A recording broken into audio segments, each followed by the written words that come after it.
Bonjour à tous. Nous sommes heureux de vous retrouver pour une nouvelle étape sur ce chemin vers Pâques.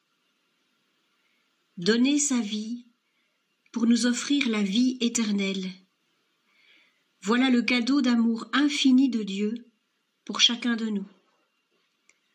Un don qui nous dépasse, qui nous élève et qui aussi nous engage sur un chemin de lumière et de vie.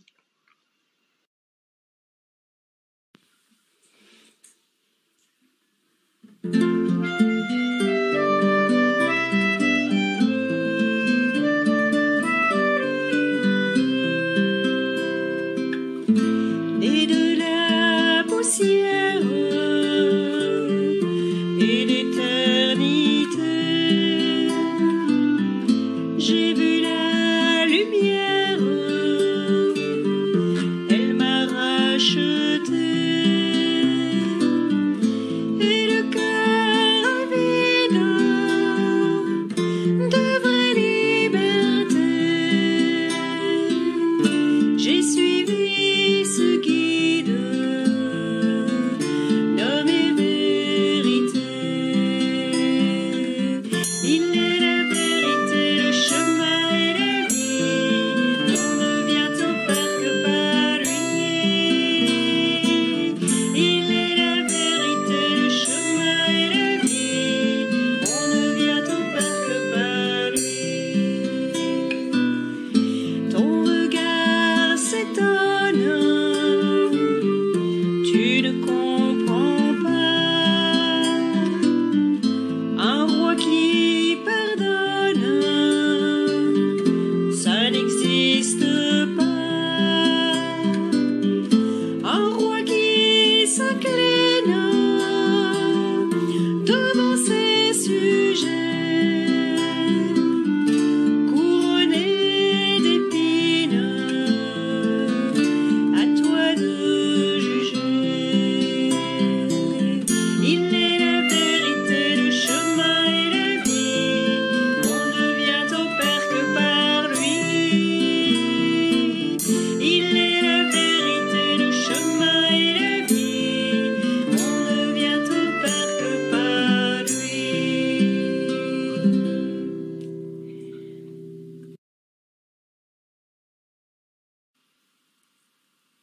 Seigneur mon Dieu, depuis le jour de mon baptême, je chemine avec toi. Tu es l'ami de mes jours de soleil et de mes nuits de brouillard. C'est toi que j'ai choisi. Aide-moi à t'aimer et à te rester fidèle. Toi, jamais tu ne m'abandonnes.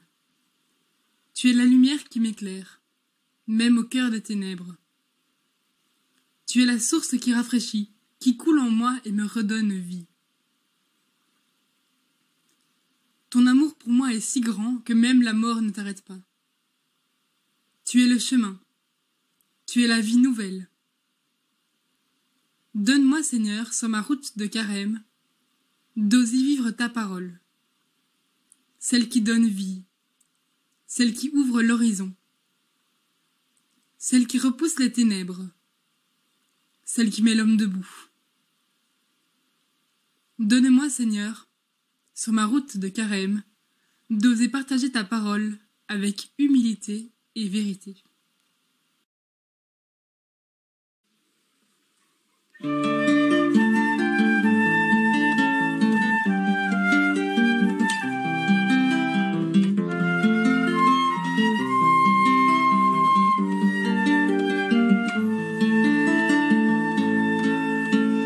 Dieu, ta parole, source où tout commence.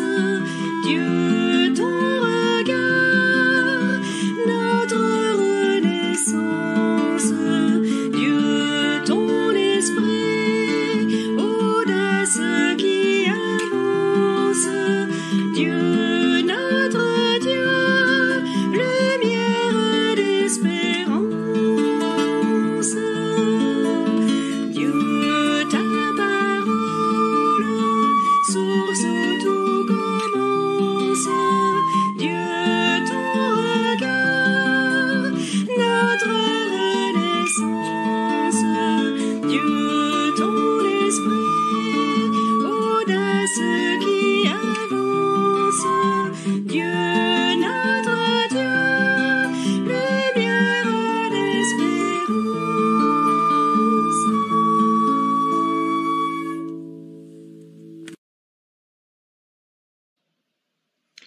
Évangile de Jésus-Christ selon saint Jean. En ce temps-là, Jésus disait à Nicodème: de même que le serpent de bronze fut élevé par Moïse dans le désert, ainsi faut-il que le Fils de l'homme soit élevé, afin qu'en lui tout homme qui croit ait la vie éternelle. Car Dieu a tellement aimé le monde qu'il a donné son Fils unique, afin que quiconque croit en lui ne se perde pas, mais obtienne la vie éternelle. Car Dieu a envoyé son Fils dans le monde, non pas pour juger le monde, mais pour que, par lui, le monde soit sauvé. Celui qui croit en lui échappe au jugement.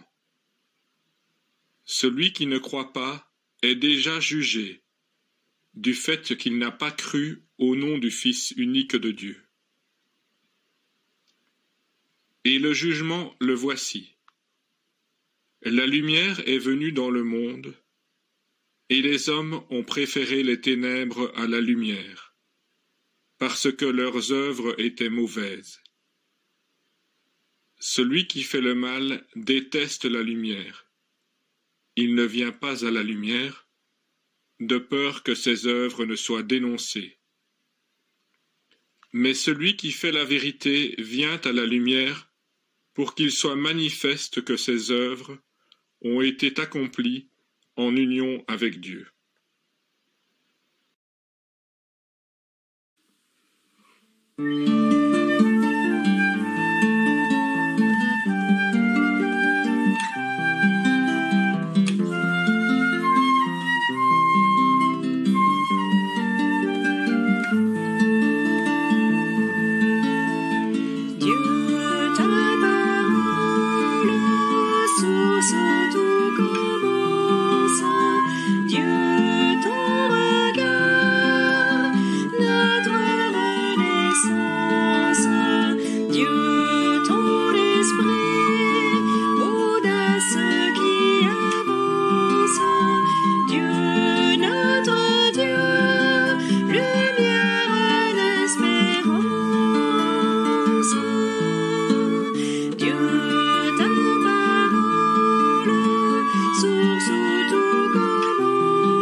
Il faut que le Fils de l'homme soit élevé, afin que tout homme qui croit obtienne par lui la vie éternelle. Dieu nous aime. Il veut notre bonheur. Il veut nous accueillir dans son royaume de lumière. Jésus connaît le chemin vers la lumière de Dieu, et il veut nous entraîner à sa suite. Par sa mort sur la croix et sa résurrection, il nous invite à ne jamais désespérer. Oui, la lumière est vraiment plus forte que toute mort. Avoir confiance en Dieu, le laisser vivre en nous, suivre Jésus, c'est marcher vers la lumière. Mais regarder la croix, c'est sans doute pour beaucoup d'entre nous quelque chose de difficile. Voir les difficultés, la souffrance, la mort, cela peut nous mettre mal à l'aise. On peut avoir envie de se détourner de la croix. Mais dans sa souffrance, Jésus reste toujours avec son Père. Au moment de mourir, il est encore avec lui. Il reste en communion avec lui et aussi avec les hommes. Avec Dieu, Jésus entre dans la lumière de la résurrection et il nous entraîne à sa suite. Lorsqu'on regarde la croix, c'est à cette lumière qu'il faut penser. La vie avec Dieu est plus forte que toute mort.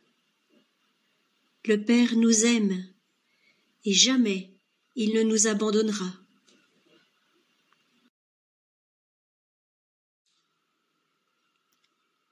Dieu a tant aimé le monde qu'il a donné son Fils unique. De nos jours, beaucoup sont tentés de regarder le monde de façon pessimiste. Oh, le monde est pourri, il n'y a rien à faire. Et les justifications à ce discours ne manquent pas lorsque nous lisons les journaux ou regardons les actualités. À longueur de colonnes s'étalent des violences, des dépravations morales, les égoïsmes collectifs ou individuels. Oui, bien sûr, tout cela existe, et Dieu le voit. Mais malgré tout cela, ou plus exactement à travers tout cela, Dieu aime le monde, et il nous invite à l'aimer. Dieu aime ce monde. Cela signifie qu'il ne se résigne pas au mal qui existe, mais qu'il veut le sauver. Ce monde que nous jetterions parfois aux orties, Dieu l'aime. Il est passionné par sa création. C'est une création inachevée, mais qu'il est en train de conduire, avec notre collaboration, vers une plus grande perfection.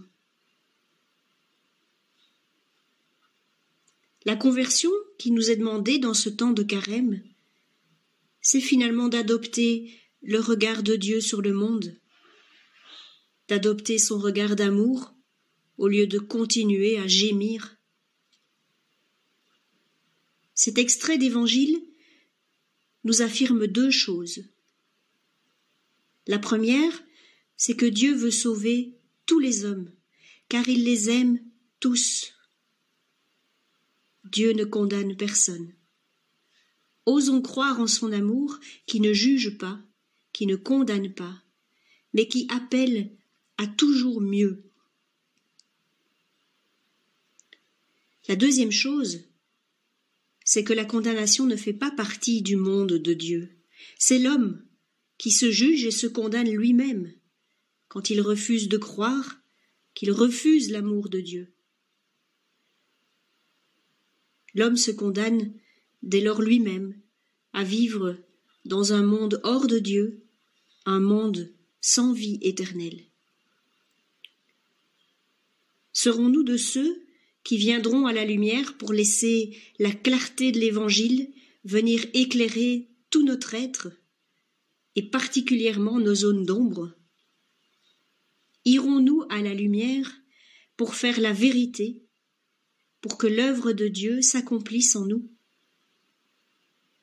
Laissons Jésus nous rejoindre dans notre humanité, pour nous porter, nous rappeler toute la tendresse du Père, qui tient toujours ses promesses.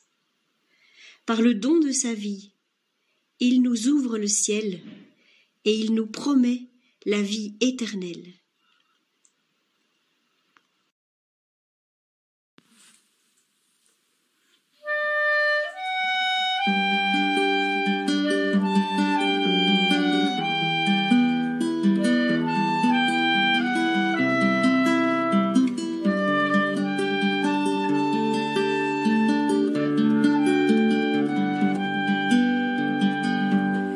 Même si pour moi tu devais t'abaisser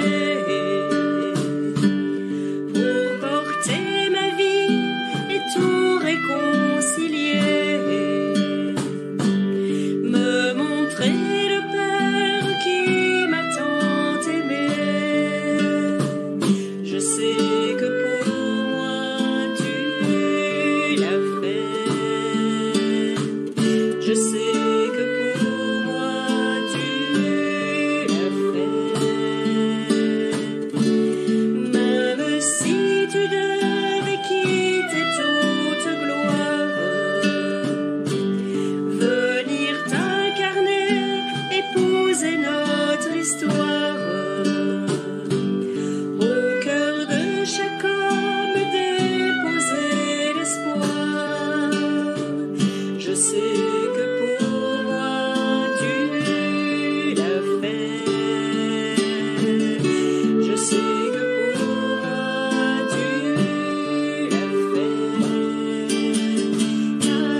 Voici qu'elle est mon Dieu, car il fait toutes choses nouvelles.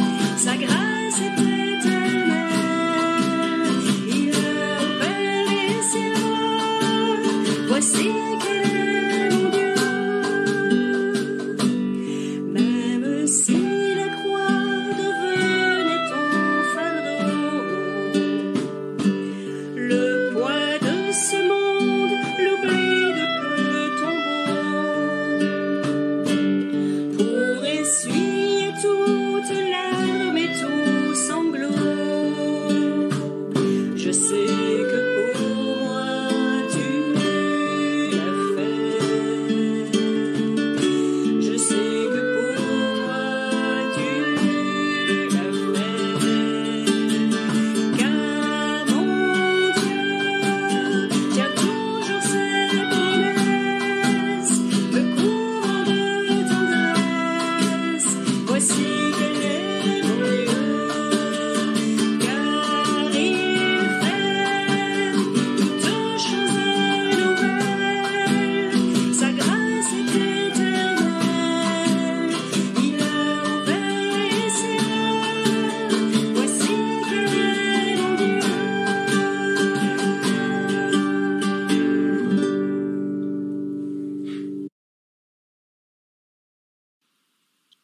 Pendant ce carême, mon Dieu, tu nous as souvent donné des choix. Celui de revenir vers toi, celui de suivre ton chemin et ta nouvelle loi, celle de l'amour. Aujourd'hui, le choix a l'air simple. La lumière ou les ténèbres? Tout le monde préfère la lumière, bien évidemment. Les pannes d'électricité ne nous vont pas bien. La traversée d'un tunnel nous fait aspirer à la lumière. La nuit fait peur à plus d'un. Et combien de fois on se trouve dans le trou noir? Alors on pourrait te dire simplement « Donne-nous la lumière ». Mais je préfère te dire « Donne-nous ta lumière ». Le baptisé qui porte la lumière s'engage à deux choses. Suivre la lumière du Christ, le prendre pour modèle, et être lui-même lumière pour les autres. Rejeter les ténèbres et le mal. Être lumière en acte, une humble lumière qui éclaire la vie des autres, sans se vanter de l'être. Alors il ne faut plus demander la lumière, mais choisir la lumière. Rends-moi lumière derrière la tienne, toute petite mais vivante, éclairée sans cesse par la tienne. Amen.